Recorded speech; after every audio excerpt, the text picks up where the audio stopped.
Hello, everybody. Welcome to maybe the most exciting episode of Get Sweaty with Leddy in the history. Okay. Bob just told me to not put him on a pedestal, and here I am putting him on the pedestal because I'm sorry, there's nothing I can do about it. You're a legend, and I'm so grateful that I've been introduced to you. When Josh came to meet me and stuff like that, I go, when you tell people, tell them that I got to meet you. Don't set me up.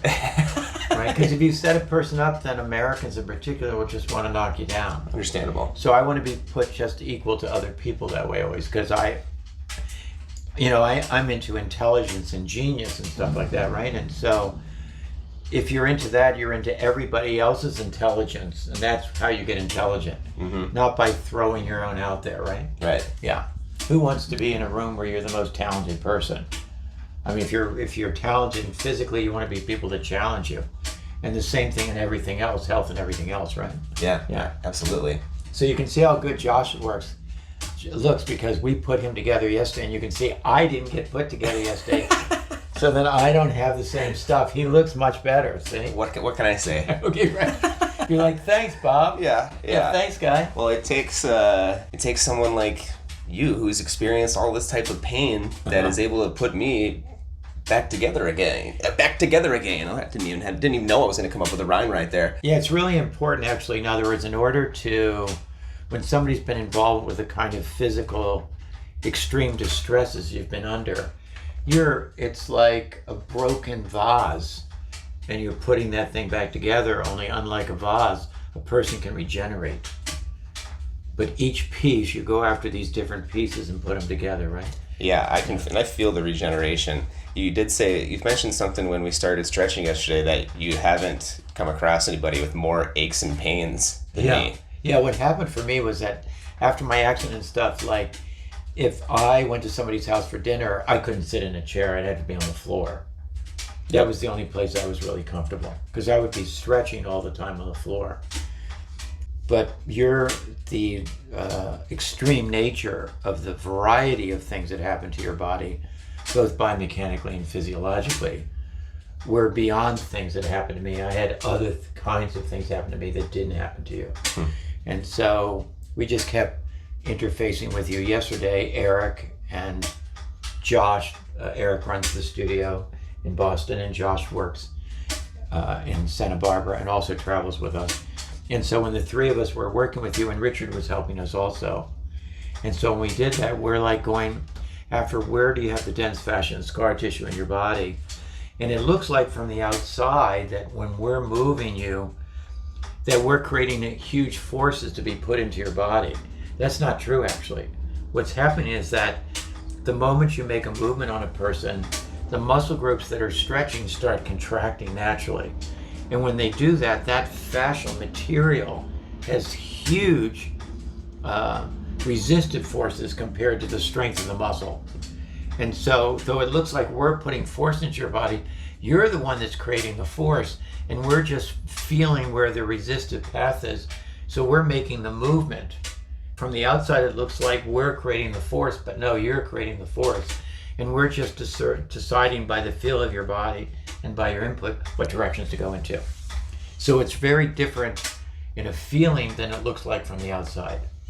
Yeah, and I mean, from a feeling standpoint, when you're experiencing an assisted stretch, especially with Bob, it is, I mean, you are engaging parts of your body that you're not able to tap into in a sense, you know? And when we were stretching yesterday, I could feel, so much around my hip areas and on the outside of my legs. Yeah. And it just, I hadn't slept as good last night than I can't even remember, So what happened was that is that when we found the scar tissue in and around his IT band, particularly in the hamstrings, that's where people carry it the most, is in their lateral hamstring, but the other hamstrings too. And when we're taking that out, a person doesn't have any feeling in that part of the body until you remove the scar tissue. Then you have more real estate for the muscles to actually develop and for the tissues to be repaired, of course. And so the more you take out the scar tissue, the more feeling you actually have. Otherwise, we'll be stretching you, and you can see us struggling like crazy to make that movement to counter the forces you're generating. And then as we make that movement, then you start getting more feeling, because it's an instant removal of the dense fascia and scar tissue, and a cumulative progression of that change. And the enzymes that are released when you contract the muscle and stretch it, they are breaking it down, that scar tissue and stuff. And there's also hormones coming from your circulatory system, arterial blood flow, that break down scar tissue in your body. But the person doesn't feel that scar tissue. They feel other tissue that is okay. So as we kept doing it, that you would start getting more and more feeling. Right, because that dense fascia, that scar tissue that was created from a physical or an emotional trauma is essentially weighing me down, right? And it's preventing that feeling. It's like if I was going to scratch my leg and there was a big pile of mud on it, I wouldn't be able to scratch through that mud. But if I'm able to release that in the form of the resisted stretching, now I can feel that area. Yeah. So that mud or that dense fascia that's blocking up all my muscles is gone, and now I can feel. And now you have both more regeneration of your muscle tissue and your tendons and ligaments and all the other kinds of 16 tissues in your body. It's much more regenerative than people know, right? Mm-hmm. But at the same time, what happens is that you start to actually have feelings that are associated with that. So when you work on certain muscle groups, you might get awareness of a physiological change. Like you might notice, like, wow, my blood pressure is going down, or wow, I feel much more relaxed around my heart area. You might start feeling physiological things happening in your body. And on a psychological front, those traumas that can be physical or psychological or emotional or spiritual that are showing up as scar tissue in your body, when you remove those, you're now capable of functioning in a way that you weren't functioning during that trauma. And so then you can now afford for the trauma to come up as a memory. But now you're being in a way that you didn't know how to be then. And that's why the trauma wasn't processed. So everybody thinks it's about the trauma. And I'm agreeing, they're horrific events. They're ungodly things people do to each other and everything happens. But the real issue is, like, how did you, compared to somebody else, address that particular type of trauma?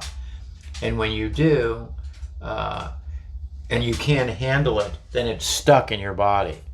So when you naturally stretch, whether it's self-stretching or assisted stretching, then what ends up happening is that you're removing that traumatized tissue, that chaotic tissue.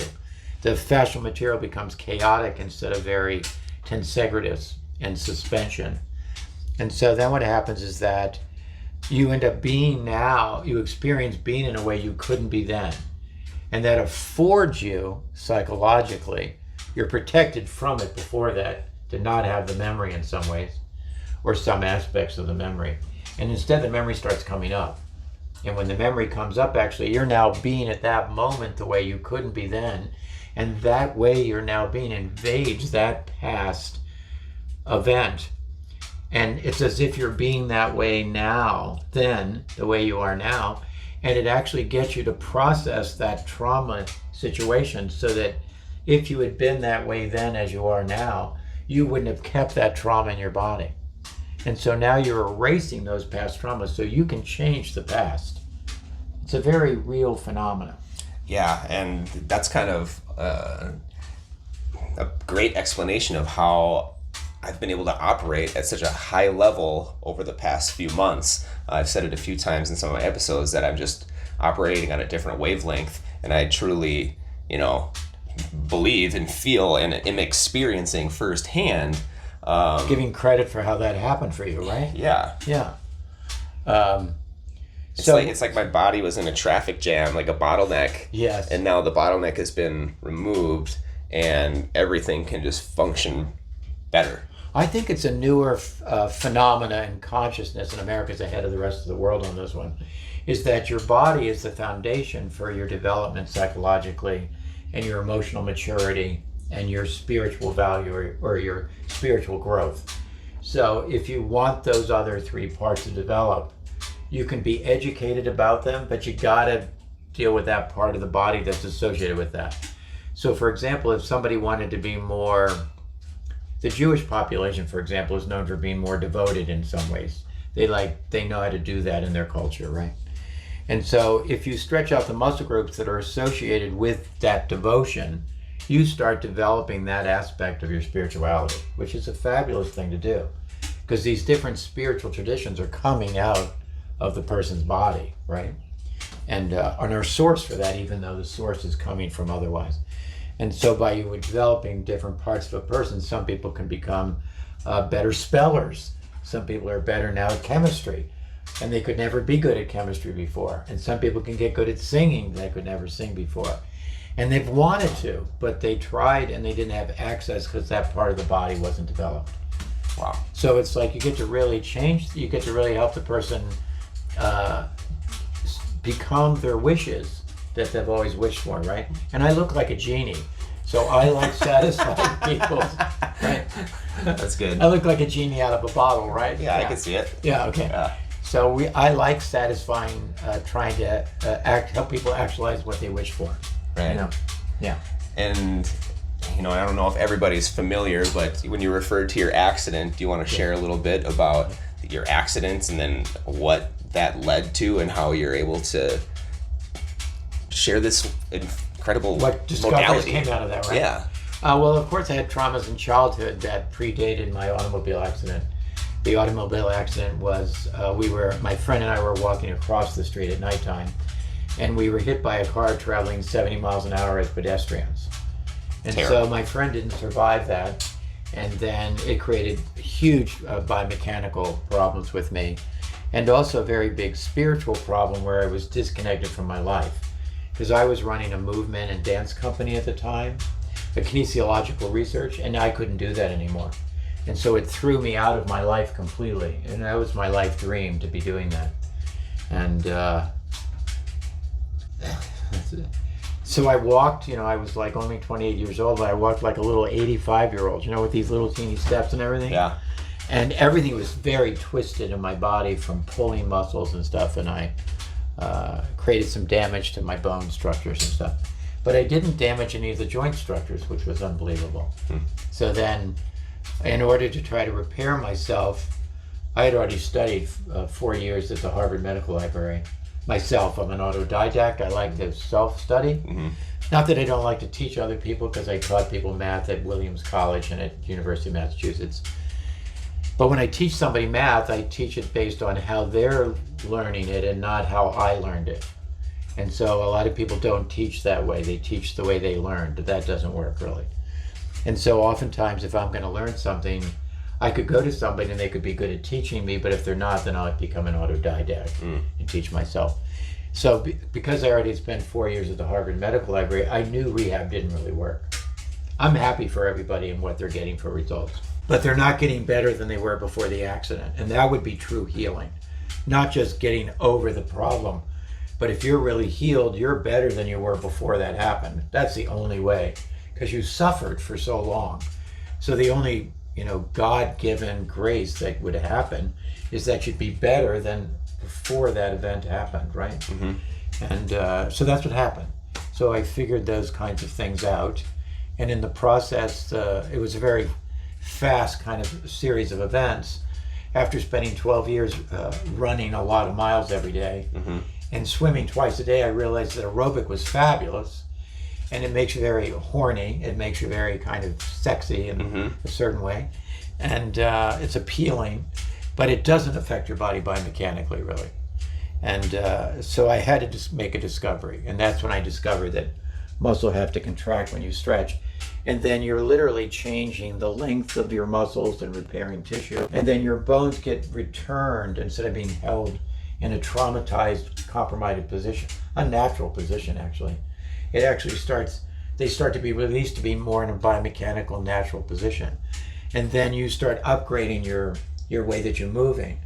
But not just your body, it starts allowing you to handle your psychological things, how to handle your anger and turn it into love, how to handle your fear of not knowing into knowing, how to handle your anxiety and turn it into excitement and satisfaction, and how to handle your practical frights and turn them into actualizations of the life you want to lead.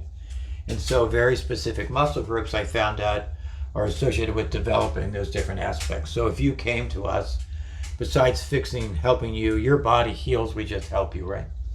And while we're helping you do that, while you're putting out that effort and we're trying to assist you in your efforts to heal yourself, when a part of you gets developed, it's going to develop you in ways that you were never developed before. And you might have needed to be more emotionally mature, or somebody needed to be more mature analytically, or thinking wise, problem solving. Somebody else needed more physiological health that they never had, and it could even be a genetic origin that's not coming through, right? They never got the health that another person would have. People come in with problems, right?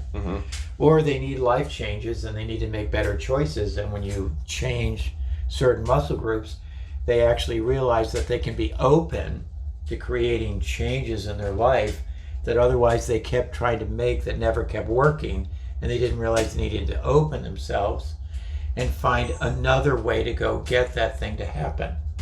And your personality type is the center. I call you the genius of change. And so I think you know about how change works. And so people can learn just by being with you. The funny part about it, of course, if your high trait is change, it's good for everybody else before it's good for you. So you get to help everybody else change, and you map out the terrain or the domain, so to speak. And then in the process, you learn how to get other people to help you change. Amazing. In other words, everybody's high trait is used on everybody else first, and then they learn how to get other people to then apply that to them. So then you come finding me to help you change. See, that's how it works. Yeah. You know you need the change, and he's like, oh, that old guy, that little guy that looks like Yoda, that guy's got to help me with my body. How come my body looks so much better than his, and he's going to help me? It's like, oh, that guy's like 7,000 years old or something, right? Anyhow, I love it. so that's what we're doing, right? Yeah, that's exactly what we're doing. And what we're about to do now is we're going to toss another log on this fire and get this thing ramped up before our cold plunge. Oh, that's great. Yeah, Yes. we're going to get more hot. That's right. All right, we're going to take a quick break.